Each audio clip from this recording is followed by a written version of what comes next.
Parfois, des secrets de famille peuvent créer des blessures profondes et invisibles. Explorons ensemble comment des rancœurs et des silences peuvent façonner négativement des vies.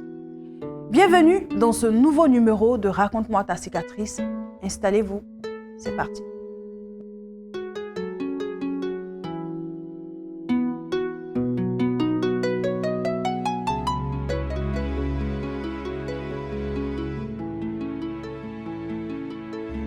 Comme d'habitude, notre invité du jour va témoigner en anonyme et je vais la surnommer Adjoa.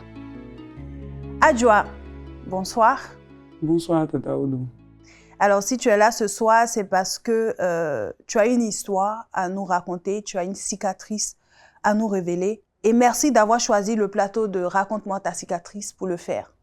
Merci, Tata. Alors, vas-y, Adjoa, raconte-moi ta cicatrice. Je n'ai pas trop d'informations sur mon père, mais je suis à sa recherche. Puisque ma maman disait qu'elle était une ménagère dans une commune d'Abidjan. Maintenant, mon papa, il était gérant de cabine. Les deux étaient amoureux et elle est tombée enceinte. Maintenant, elle travaillait avec la grossesse jusqu'à ce qu'elle ait atteint 7 mois de grossesse. Elle ne pouvait plus, donc elle a décidé de rentrer en famille. Donc, quand elle est partie chez sa grande sœur à Bobo, il est allé là-bas, il est allé connaître le lieu, histoire de venir la voir de temps en temps. Mais depuis la quitté de ce lieu, il n'est plus revenu. Son numéro ne passait plus. Ma maman était là, elle vendait jusqu'à ce qu'elle atteigne 9 mois.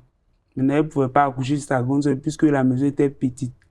Donc, elle s'est retrouvée au village chez sa maman, chez ma grand-mère, je veux dire. Elle est restée là-bas, elle a accouché jusqu'à il y a eu 2 ans. Elle est revenue à Abidjan, elle m'a laissé là-bas. J'ai fait CP1 jusqu'à CM2. J'ai eu mon entrée en 6e. Elle m'a fait venir ici, à Abidjan.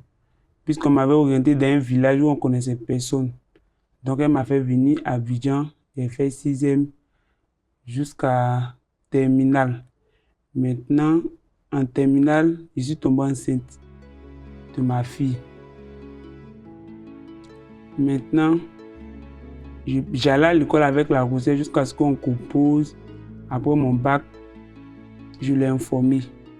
Tu as informé qui, ta maman? Oui, j'ai dit à ma maman, j'ai dit à sa grande soeur même de lui dire que puisqu'elle était un peu sévère, on n'était pas très complices, je ne pouvais pas lui dire facilement. D'accord. Mais quand elle a appris ça, je ne sais pas si elle s'est dit que c'était son histoire, qu'elle allait se répéter, mais elle a changé, elle a commencé à me détester, on ne s'entendait plus. Jusqu'à ce qu'un jour, je lui demande à propos de mon père. Elle m'a répondu carrément qu'il est mort. Mais moi, je ne croyais pas, puisqu'elle est un peu rancunière. Elle ne voulait pas rentrer trop dans les détails. Donc, je n'ai pas trop incité, puisque moi-même j'avais peur, je ne voulais pas qu'elle se fâche. Donc, je lui demandais un peu, mais elle ne me donnait pas trop d'informations. Jusqu'à aujourd'hui. Alors, si j'ai bien compris ton histoire, Adjoa, tu as quel âge? J'ai 24 ans. Donc, 24 ans que tu ne connais pas ton père. Oui, oui. Tu ne connais pas son nom. Non, non. Tu ne sais pas de quelle ethnie il est. Elle m'a dit qu'il est baoulé. Il est baoulé. Oui. D'accord. Si j'ai bien compris ton histoire, tu ne connais pas ton père et ta mère refuse de te donner des informations. Elle te fait croire même qu'il est mort. Oui, oui. Mais tu n'y crois pas. Tu penses qu'il est encore là. Elle en veut juste à ton père et puis elle t'en veut à toi aussi. Oui, C'est oui. pour ça qu'elle ne veut rien dire. Mhm. Et donc, en vrai, si tu es ici aujourd'hui, c'est pour essayer de retrouver ton père. Oui, oui. D'accord. Ta mère était ménagère dans quelle commune, tu as dit? À Koumassi. Koumassi. Oui, Est-ce que oui. tu te rappelles, c'était en quelle année? Bon, moi, je suis né en 2000. En l'an 2000. Oui, à l'an 2000. Donc, ça devait être entre 99 et l'an 2000. Oui, oui. Tu sais exactement vers quel côté de Koumassi? Non, non, je ne sais pas. D'accord. Et ta mère, elle a accouché où exactement? Elle a accouché dans notre village, Comment on appelle le village? Cotronou, juste après Bondoukou. C'est pas trop loin de Bondoukou. Cotronou, juste après Bondoukou. Et c'est là-bas que ton père serait allé la voir, c'est ça? Parce que tu as dit, à un moment, il était passé la voir, Non, pour non. connaître.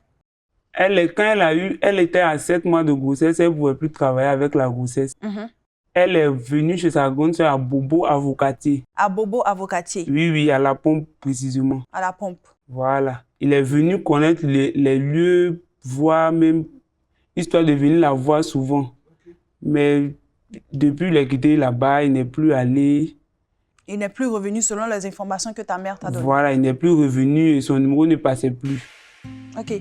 Moi, j'aimerais bien savoir comment tu te sens. Parce que quand même, là, tu sens le besoin de retrouver ton père malgré le fait que ta mère soit fermée. Comment on se sent après avoir passé 24 ans de sa vie sans savoir vraiment notre identité, sans... Bon, là encore, tu as la chance de savoir qu'il est baoulé, mais tu connais même pas son nom. Et ta mère te dit qu'il est mort, peut-être qu'il l'est vraiment ou pas. Comment est-ce que tu ressens ça? Comment est-ce que tu vis ça? C'est pas facile parce que quand je partais à l'école même, j'avais des camarades qui disaient « Mon papa, il a fait ci, il a acheté ça pour moi. » Et moi qui étais là, bon, il n'y avait pas d'histoire à donner puisque mon papa n'est pas... Bon, et c'était un peu bizarre. Et puis moi, je me sentais mal chaque fois que... Puis un peu jalouse parce qu'il ne voit pas pour moi.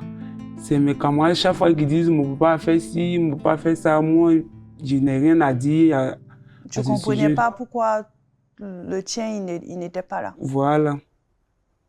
Mais je n'avais jamais essayé de demander. Mais arrivé un moment, quand j'ai accouché, ma fille aussi, elle a besoin d'un grand-père. Puisque moi-même, où j'étais où ma grand-mère m'a élevé, mon grand-père était là, il m'amusait avec lui. On jouait bien, mais ma fille est là, elle n'a pas de grand-père en tant que tel, puisque c'est le mari. Ma maman s'est remariée, c'est le mari de ma maman, mais avec lui, c'est pas trop parfait. Puisque avec ta mère aussi, c'est pas trop parfait, donc c'est évident. Donc, bon, j'ai senti le besoin, quoi. Ok, mais excuse-moi pour la question. Avec ta fille, ça s'est bien passé au moins? Le père, il est là? Oui, lui, il est là, il va bien. L'histoire s'est pas répétée, Dieu merci. Non, non. D'accord. Donc aujourd'hui, Adjoa, tu veux retrouver ton père. J'essaie de récapituler. J'espère que ce numéro de Raconte-moi ta cicatrice va aller très loin et qu'on ne sait jamais, à travers ce numéro, tu pourras retrouver ton père. J'imagine ce que ça peut être de vivre 24 ans de sa vie sans vraiment connaître d'où on vient. Et surtout quand celle qui est censée peut-être nous donner le plus d'informations se renferme. Donc Adjoa, tu m'arrêtes si je me trompe. Ta mère était ménagère à Koumansi. Oui. Ta mère est de quelle ethnie? Elle est Annie. Ta mère est Annie, elle était ménagère à Koumansi. Oui. Et elle voyait un jeune qui entretenait une cabine aussi dans les parages. C'est comme ça qu'il y a eu une grossesse. À 7 mois, elle a dû rentrer à Bobo Avocatier, tu as dit? Oui, oui. À Bobo Avocatier. Et le père était même parti, enfin l'auteur de la grossesse était même parti la voir, histoire de revenir, puisque bon, normal, sa petite amie est enceinte. Mais après ça, il n'est plus revenu. Oui, oui. Et finalement, ta mère est partie au village. Oui.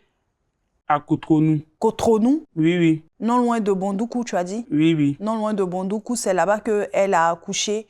Et puis bon, après, toi, tu as dû grandir à Abidjan ici, avec des oncles et tout ça. D'accord. J'espère que le peu d'informations qu'on a... Comment on peut avoir le nom de ta mère, peut-être? Ça ne dérange pas?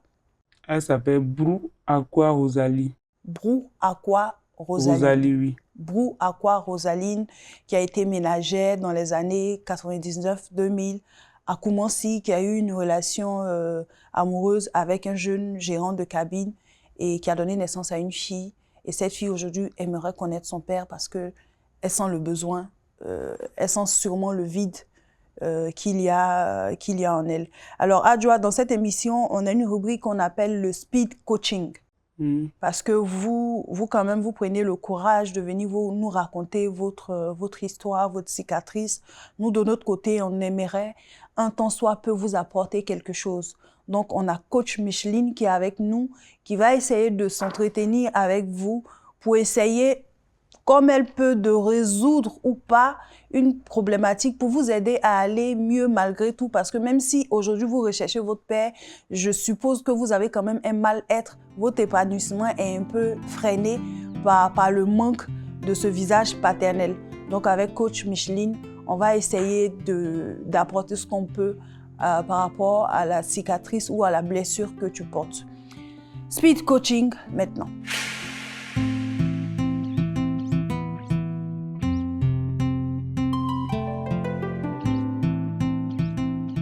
Coach Micheline, bonsoir. Bonsoir Marie. Toujours un plaisir de te retrouver. Plaisir partagé.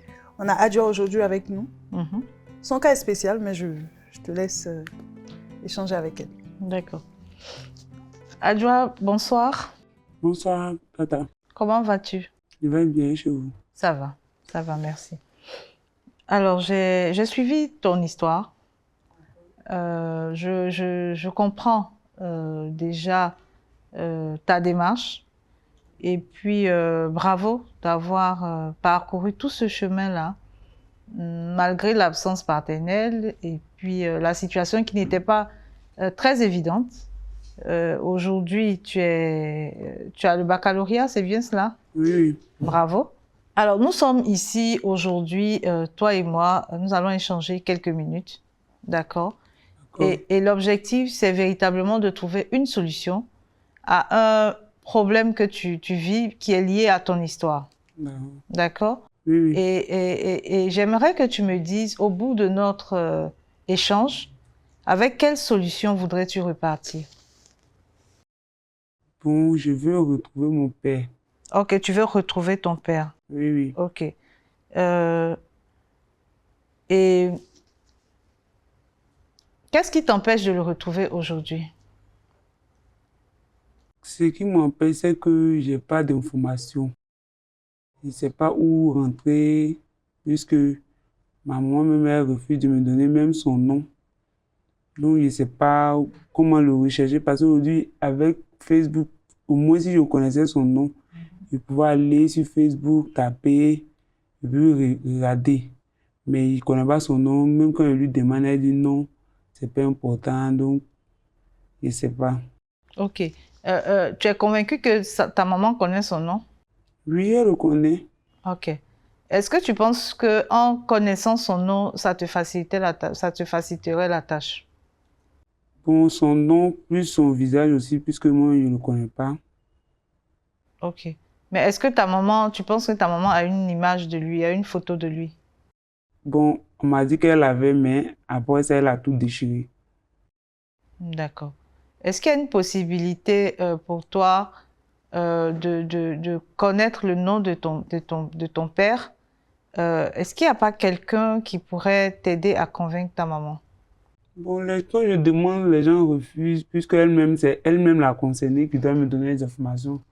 Mais comme elle refuse, ça fait que tout le monde a peur, pas si elles ont donné, pas elle va leur faire d'histoire, tout ça. Mais est-ce qu'il n'y a pas quelqu'un qui a de l'influence sur ta mère? Bon, ça, je ne sais pas. Hein. Ta grand-mère, elle est vivante? Oui, elle est vivante. Qu'est-ce qu'elle en pense? Elle aussi, elle dit rien. Puisque elle-même, ma maman n'a pas donné des informations exactes, donc elle aussi, elle n'est pas au courant de quelque chose. Ok. Est-ce que le fait de ne pas retrouver ton père, qu'est-ce que ça te fait aujourd'hui? Ça me fait mal. C'est-à-dire? Bon, je sais un vide, quoi. Je sais un vide. Tu sens un vide? Oui, parce que moi, je suis très paternel. Je ne sais pas, mais si mon papa était vivant, ou bien si je le connaissais, j'allais être plus attaché à lui qu'à ma maman. Puisqu'avec elle, c'est pas tout ça. Je comprends. Mais supposons que tu es ta mère, d'accord? Oui. Et que tu as une fille et que tu as vécu la même situation que ta mère et que finalement, aujourd'hui, c'est difficile pour toi d'en parler parce que tu en veux à ce monsieur-là. Qu'est-ce qui te ferait changer d'avis? Pour moi, à sa place, j'allais montrer son papa forcé. Non, supposons que ta fille voudrait que tu lui montres son papa et que tu refuses. Ok? Qu'est-ce qui pourrait te faire changer d'avis? Peut-être, bon, je sais pas, qu'est-ce qui allait m'empêcher même de lui montrer d'abord. Ok. Ce qu'on est en train de faire, on essaie de voir comment est-ce que toucher le cœur de ta maman pour qu'elle te montre, elle te donne le nom de ton papa. D'accord. D'accord? Donc, ce que tu vas faire, essaie de te mettre à la place de ta maman, la connaissant, ce qui la touche, ce qui est important pour elle. D'accord? Supposons que tu es ta maman.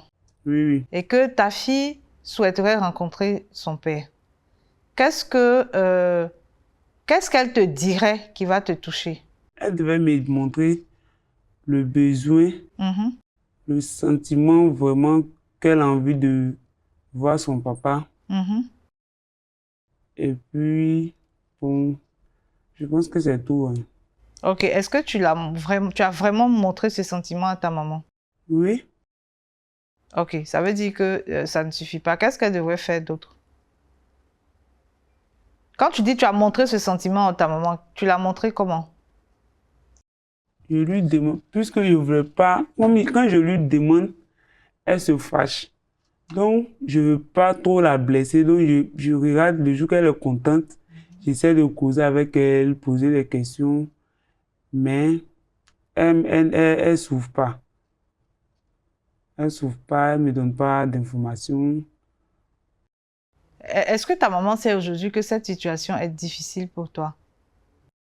Elle sait. Comment ça? Est-ce que tu lui as dit exactement ce que tu ressens? Comment tu vis la situation? Bon, actuellement, j'ai passé un concours qui n'a pas marché. Maintenant, je l'ai appelé, je lui ai dit, il dit, moi, je n'ai personne pour m'aider. Il dit, si mon papa était là, peut-être que lui, quelle que soit la situation, peut-être il allait m'aider. Mais elle s'est fâchée encore. Ok. De toi à moi. Ok? Tu t'occupes de ta fille, tu tombes enceinte de ta fille, le père disparaît, d'accord? Oui. Mais tu trouves des solutions pour qu'elle puisse s'en sortir. Et au finish, la fille vient te dire un jour que, voilà, j'ai des difficultés.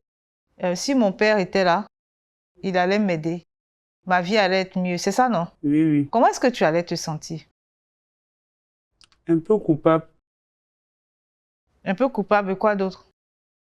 Parce que j'allais dire que c'est vrai aussi, même si j'allais la gronder sur le champ, mais après, moi-même, j'allais réfléchir et puis voir que ce qu'elle a dit, c'est la vérité. Puisque elle-même, elle n'a pas grand-chose pour m'aider.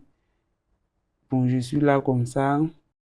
Qu'est-ce qui te prouve que ton père peut t'aider? J'allais poser la question à la fin. Je ne sais pas, mais quelle que soit la situation, mon papa pourrait m'aider. Ok. Est-ce que par là, essaie un peu de te mettre à la place de ta mère sans la juger. D'accord? Essaie de vraiment prendre sa place. Ok? Regarde en arrière tout ce que vous avez traversé. On est bien d'accord. Tout ce qu'elle a traversé, même si elle a été dure avec toi, tous les sacrifices qu'elle a fait. Ok? Et aujourd'hui, imagine que c'est toi qui a fait tous ces sacrifices-là. Et ta mère, elle était que servante. Est-ce que tu t'en rends compte? Elle était que servante, ça veut dire que étant servante, elle ne gagne pas beaucoup. Et malgré cela, qui est-ce qui a payé tes études? C'est elle. Qui est-ce qui a payé tes cahiers? C'est elle. Ok. Malgré cela, elle a fait tout ça. Ok. Est-ce que tu t'imagines le niveau de privation qu'elle a eu à faire pour s'occuper de toi? Oui. Bon, mets-toi dans cette position et ta fille vient te dire que si mon père était là, j'allais aller mieux. Ce même père qui l'a abandonné et qui t'a laissé dans la souffrance et qui a fait que tu t'es battue toute seule pour t'occuper de cette fille-là. Comment tu vas te sentir? Un peu mal. Ok. Un peu mal. Pourquoi? Un peu mal parce que d'une part, elle a raison aussi. Qui a raison? Ma fille a raison. De quoi?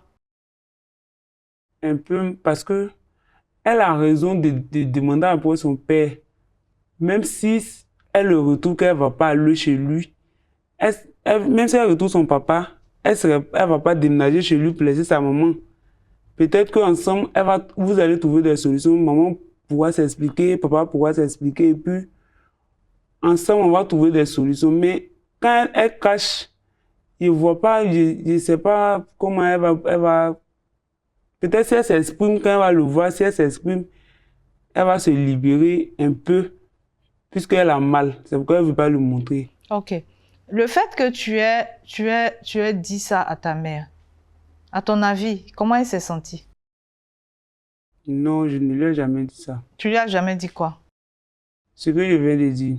Tu n'as jamais dit à ta mère que si ton père était là, ta vie allait être mieux? Si, je lui ai dit ça. Ok. Comment, à ton avis, comment elle s'est sentie? Ça lui a fait mal. Et pourquoi ça lui a fait mal? Parce qu'elle s'est dit qu'elle m'a scolarisé jusqu'à ce que aujourd'hui je demande à voir mon papa. Ok. Et quelqu'un qui a mal, est-ce qu'elle peut te trouver une solution? Peut-être après. Ok. Après, comment est-ce que tu comptes t'arranger pour que maman puisse aujourd'hui te dire la vérité sur ton père? Bon, moi, je n'ai pas de solution puisque quand je lui pose la question, elle ne veut pas me donner d'informations. C'est pourquoi j'ai essayé de passer par cette voie-là.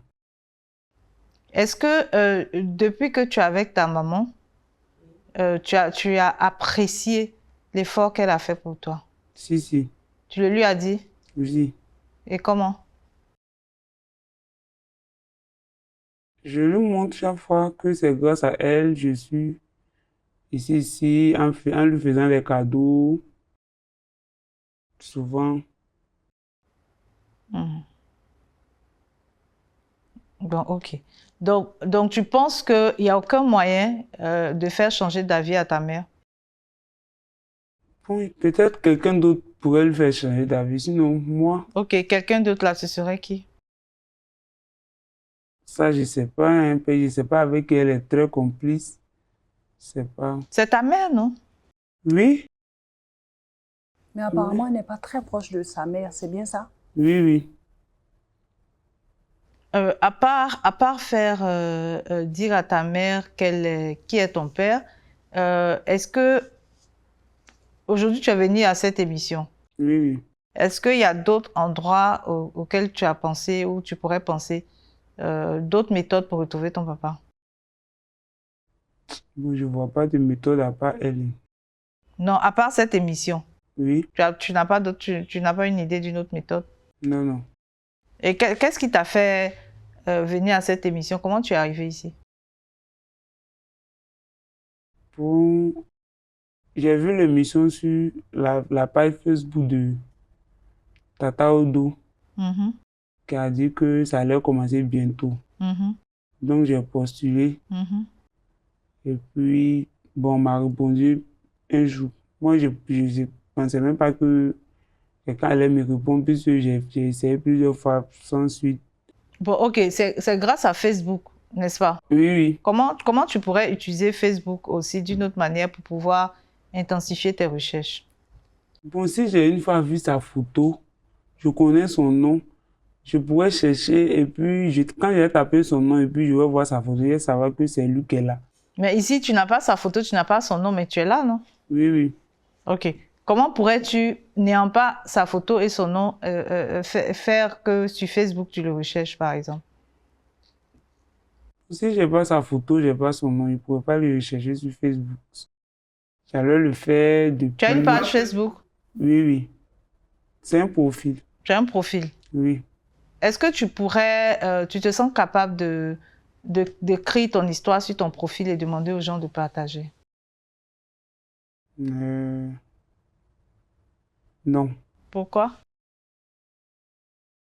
Parce que je suis ami avec d'autres parents qui ne savent pas que moi, je ne connais pas mon papa. Tu as honte. Tu as honte qu'on découvre ton histoire. Oui. Mais là, on a dit le nom de ta mère et tous ces parents-là pourraient voir. Hein. Oui, mais Je pourrais voir, mais c'est pas grave. C'est mieux que moi, je vais écrire sur ma page.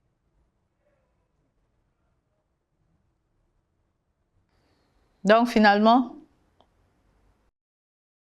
Non, je pourrais pas écrire. d'accord, ok.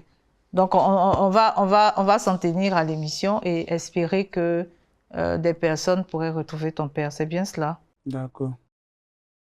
Tu es ok avec? Oui, oui. Ok. Alors, histoire spéciale. Hmm. En fait, pendant ce qui m'a fait, j'aime vraiment la manière dont vous coachez parce que ça me fait changer d'avis. Vous savez, souvent, on commence une émission, au début, je suis un peu catégorique, j'ai une position, et puis au fur et à mesure, moi-même, je comprends que, en fait, par exemple, au début de son histoire, je pensais peut-être à une mère un peu trop rancunière, qui ne pense qu'à ses douleurs et qui ne pense pas peut-être à son enfant et tout, et une mère qu'on doit, à la limite, raisonner. Mais au fur et à mesure que vous avez échangé avec elle, j'ai compris aussi que, en fait, la mère peut aussi avoir ses raisons parce que effectivement, tomber enceinte de quelqu'un qui t'abandonne et tu te démènes comme tu peux, tu aurais pu avorter, tu te démènes comme tu peux pour t'occuper de cet enfant-là. Et quand cet enfant-là grandit, tout ce qu'il trouve à dire, c'est mon père. Si mon père était là, peut-être que ma vie serait mieux.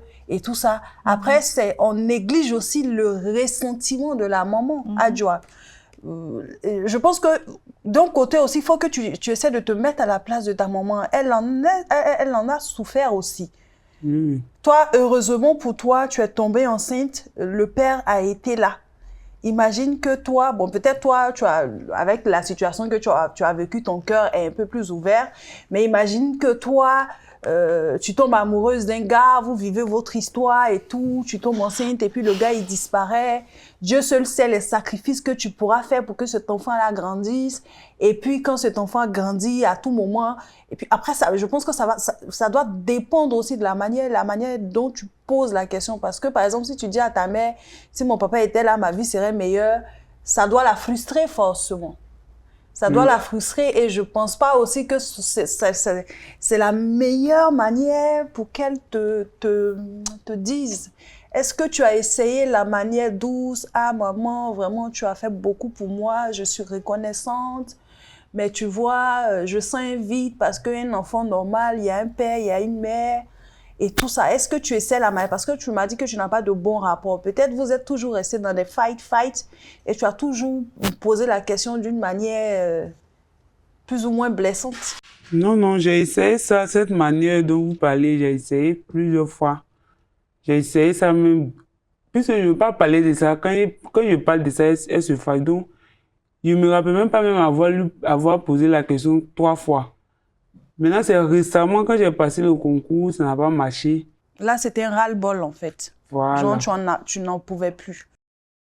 C'est ça, je lui ai dit. Mais en fait, ce que moi, je voulais savoir aussi, tu veux retrouver ton papa, c'est pour avoir une vie meilleure? Enfin, c'est parce que peut-être tu penses que ton papa parce que c'est ça, hein, souvent quand tu connais pas ton papa, tu imagines que c'est un milliardaire quelque part qui va venir. C'est un peu ça. Est-ce que c'est parce que tu penses que peut-être il va changer ta vie? Ou bien c'est juste parce que tu as vraiment, vraiment besoin, sens vraiment ce besoin, même si je le vois, même si je vois mon papa que c'est un fou, oui. Au moins je sais que je l'ai vu. Oui. C'est pas pour qu'il change ma vie. Moi-même, actuellement, je me débrouille pas mal. Mais c'est pas pour qu'il soit... qu'il vienne changer ta vie. Pour qu'il vienne changer ma vie, mais je veux le voir vraiment. Ok. Coach, quelque chose à dire? Je comprends aussi la position de la mère et en même temps aussi la position de Adjoa. C'est pas très très évident, d'accord? C'est pas très évident. Ici, là, lors de la séance, véritablement, on a tourné en rond parce que il faut aller plus loin que cela. Adjoa a des croyances très installées sur lesquelles il va falloir travailler. Déjà, travailler sa relation avec sa mère, parce que je pense qu'il y a quelque chose à faire là.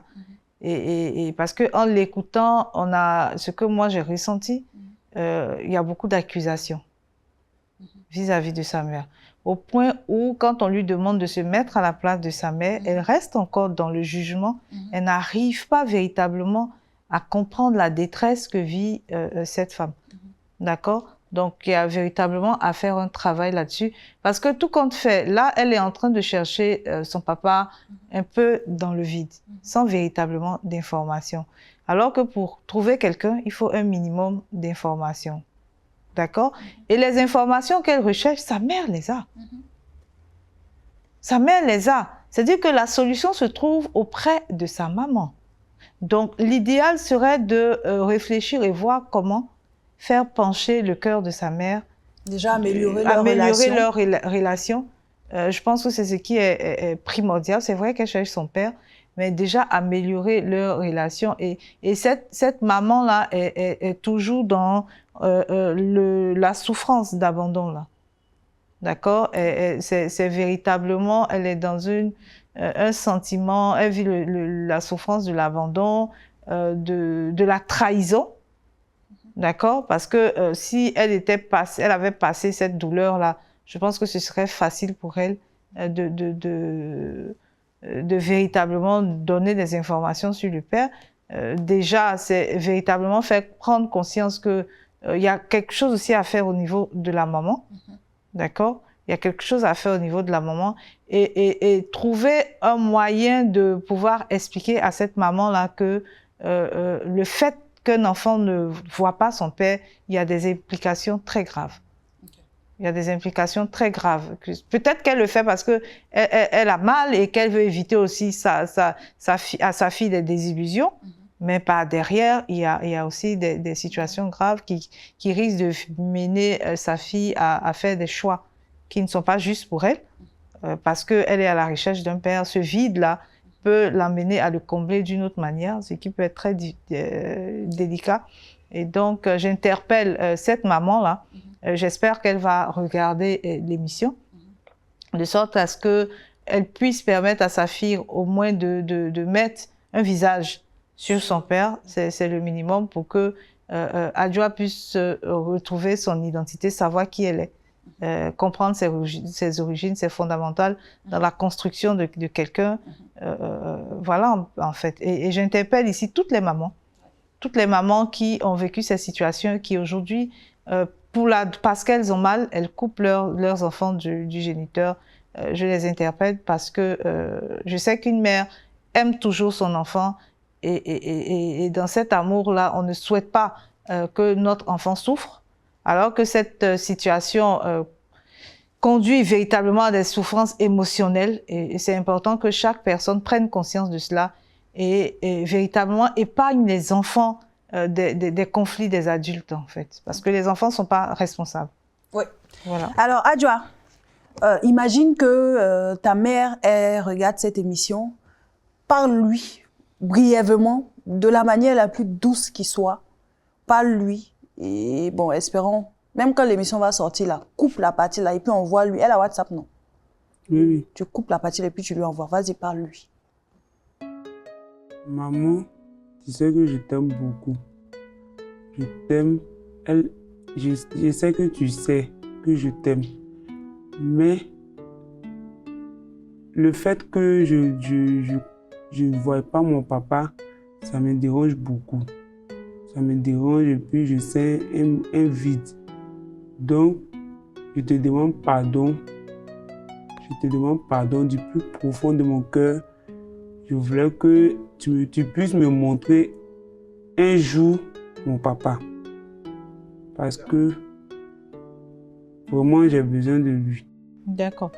Est-ce que tu te sens capable de le lui dire en face, ce que tu viens de nous dire là? Oui, oui. D'accord. Et quand est-ce que tu souhaiterais, tu pourrais le faire? Quand penses-tu que tu pourrais le faire? À tout moment. C'est-à-dire? Même ce soir? Oui, même ce soir. D'accord. Donc, tu prends l'engagement de le faire? Oui. D'accord, super.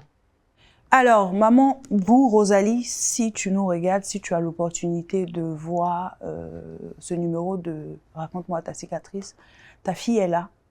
Peut-être elle n'a pas la bonne manière de te demander les informations, mais ta fille est là et elle veut avoir le minimum d'informations qu'il faut pour se sentir complète. Un enfant qui grandit sans avoir aucune information de son père, c'est très difficile. Ce n'est pas parce que tu n'as pas joué ton rôle pleinement. Ce n'est pas parce que tu ne suffis pas. C'est juste que la vie est comme ça. Quand il y a un père qui manque, il y a une sorte de déséquilibre. Et ta fille a besoin d'avoir cette information-là. Ça va l'aider. Tu l'aimes. Et je sais que tu veux son bonheur. Alors, s'il te plaît, oublie toutes tes rancœurs, que ce soit envers elle, que ce soit envers son père. Donne-lui les informations dont elle a besoin. Peut-être ces informations-là, tu penses que ça va lui faire mal et tout, mais elle a besoin quand même de savoir. Elle a dit tout à l'heure, même si son père est un fou, elle veut juste savoir qui est son père. Alors, maman Bou Rosalie, s'il te plaît, aide ta fille. Merci à vous de nous avoir suivis et à bientôt pour un nouveau numéro.